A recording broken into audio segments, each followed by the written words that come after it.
मेरे बच्चे, मैं जानती हूं तू यही सोच रहा होगा, मां, क्यों मेरे साथ ही इतने संघर्ष आते हैं? क्यों मेरी प्रार्थनाओं का जवाब मुझे नहीं मिलता? क्यों मैं जितना प्रयास करता हूं उतना ही गिरता हूं? क्यों मेरी रातें बेचैनी में गुजरती हैं और सुबह बोझिल हो जाती हैं?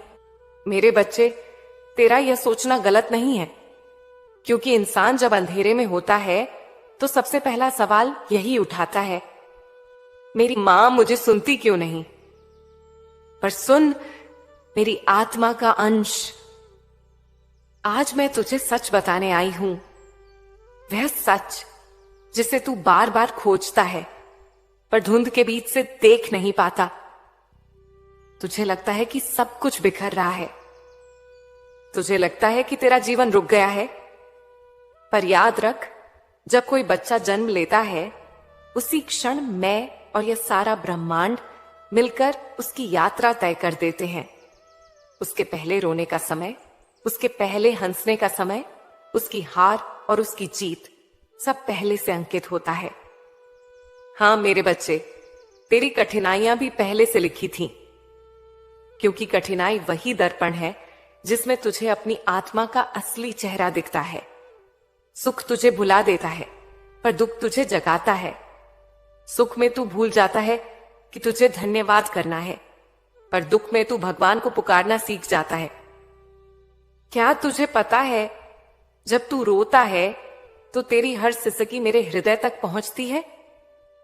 जब तू अपने कमरे में अकेले कहता है, मां अब मुझसे नहीं होता, तो वह आवाज मेरे कानों तक सीधा आती है, पर मैं तुरंत जवाब क्यों नहीं देती, ये तू नहीं समझ पाता। जब कोई बच्चा रोकर खाना मांगता है तो मां हमेशा उसी क्षण खाना नहीं देती। कभी कभी मां इंतजार करती है कि बच्चा धैर्य सीखे। कभी मां यह देखती है कि बच्चा समझे खाना उसका हक है, पर उसे पाने के लिए थोड़ा संयम चाहिए। मेरे बच्चे, मैं तेरी मां हूं। क्या तुझे लगता है मैं तेरे दर्द से अनजान हूं? नहीं, मैं सब जानती हूं, पर मैं तुझे रोककर यह सिखाती हूं कि तू अपने भाग्य को अपने कर्मों से बदल सकता है। हां, यह सच है, भाग्य पहले से लिखा है, पर वह पत्थर पर खुदी लकीर नहीं है। वह नदी के किनारे की तरह है जिसे तू अपने कर्मों के जल से बदल सकता है। मेरे बच्चे, कभी कभी तेरा आशीर्वाद सामने ही खड़ा होता है, पर मैं उसे रोक देती हूं। क्यों? क्योंकि आसपास का वातावरण सही नहीं है। यदि मैं तुझे वह आशीर्वाद अभी दूं तो लोग तुझे धोखा देंगे, तुझसे छीन लेंगे, या तू खुद उसे खो देगा। इसलिए मैं इंतजार करती हूं, ताकि जब समय अनुकूल हो तभी तुझे दूं।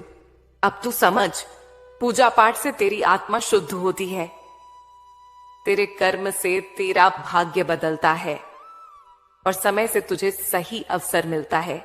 इन तीनों का जब मिलन होता है तब जीवन में चमत्कार घटते हैं। तूने सुना होगा, भगवान सबकी सुनता है। हां, यह सच है, पर भगवान उस समय सुनता है जब आत्मा तैयार होती है, कर्म साफ होते हैं और समय अनुकूल होता है। अब मैं तुझे एक और गुप्त बात बताती हूं। तेरे जीवन में जो भी कठिनाई है वह तेरी आत्मा के पुराने कर्मों का हिसाब है। तेरी आत्मा ने पिछले जन्मों में जो बोया था उसका फल भी इस जन्म में काटना पड़ता है।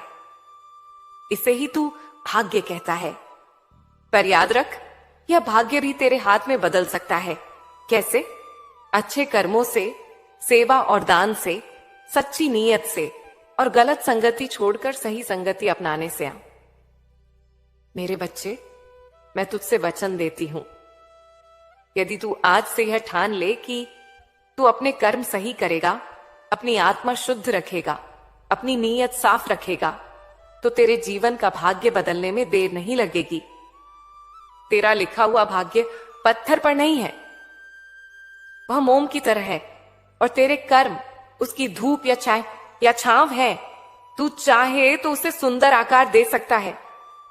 मेरे बच्चे, अब तक मैंने तुझे कर्म का नियम बताया, नियत की पवित्रता समझाई, और गलत संगति के अंधकार का सच दिखाया। अब मैं तुझसे यह गहरी बात कहने आई हूं, तेरा भाग्य कोई पत्थर की लकीर नहीं है। भाग्य बदल सकता है। हां मेरे बच्चे, तेरी मेहनत, तेरी नीयत और तेरी संगति, ये तीन बातें मिलकर तेरे भाग्य को नया रूप दे सकती हैं। और मैं, तेरी मां, सब देखती हूं। आज का यह संदेश तुझे उसी वजह से भेजा गया है, क्योंकि अब समय आ गया है कि तू खुद को जागृत करे।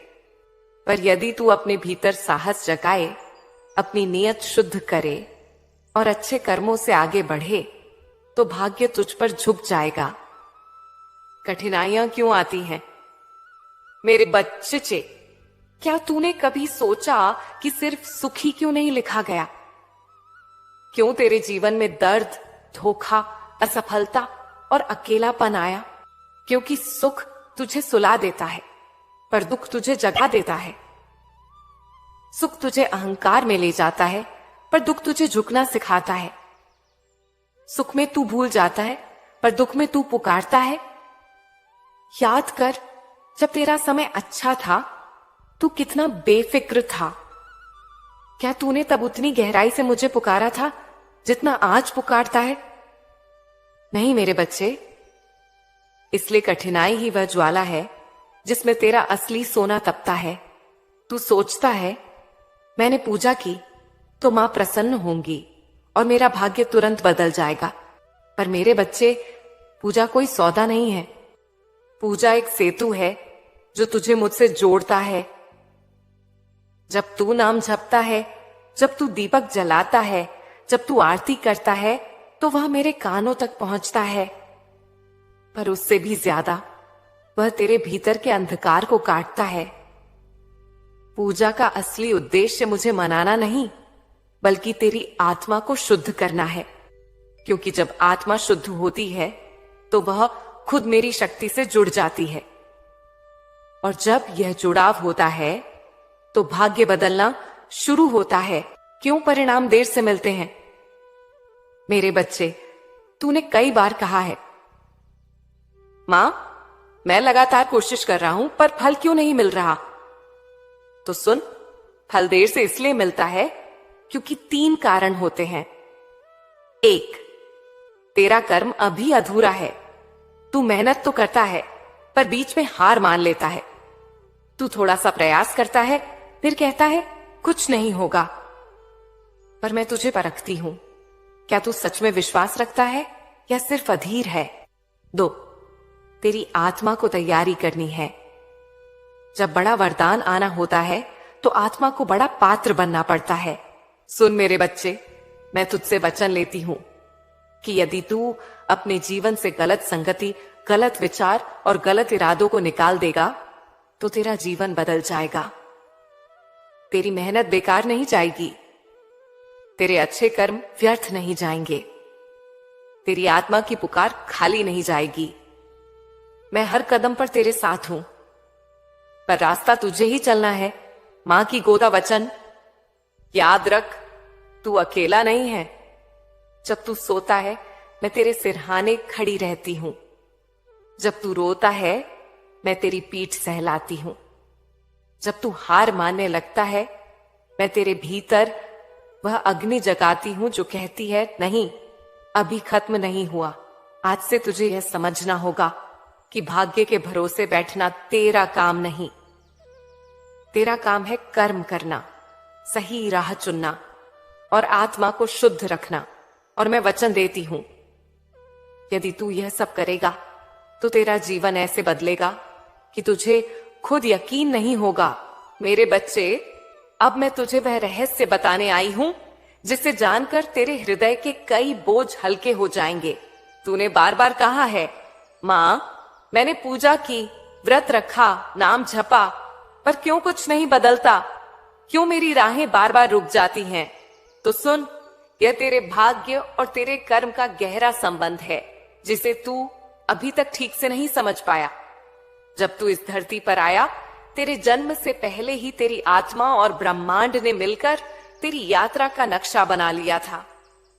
हाँ मेरे बच्चे, यह यात्रा तुझे परीक्षा देने के लिए थी। तेरे जीवन में कब रोना है, कब हंसना है, कब तुझे चोट लगेगी, कब तुझे आशीर्वाद मिलेगा, यह सब पहले से लिखा गया। पर इसमें एक गुप्त दरवाजा भी रखा गया, कर्म का दरवाजा। भाग्य तुझे एक दिशा देता है, पर कर्म तुझे यह शक्ति देता है कि तू उस दिशा को मोड़ सके। यानी जो कष्ट लिखा गया है वह स्थायी नहीं है। तू चाहे तो अपने अच्छे कर्मों से उसे हल्का कर सकता है और अपने बुरे कर्मों से उसे और भी कठिन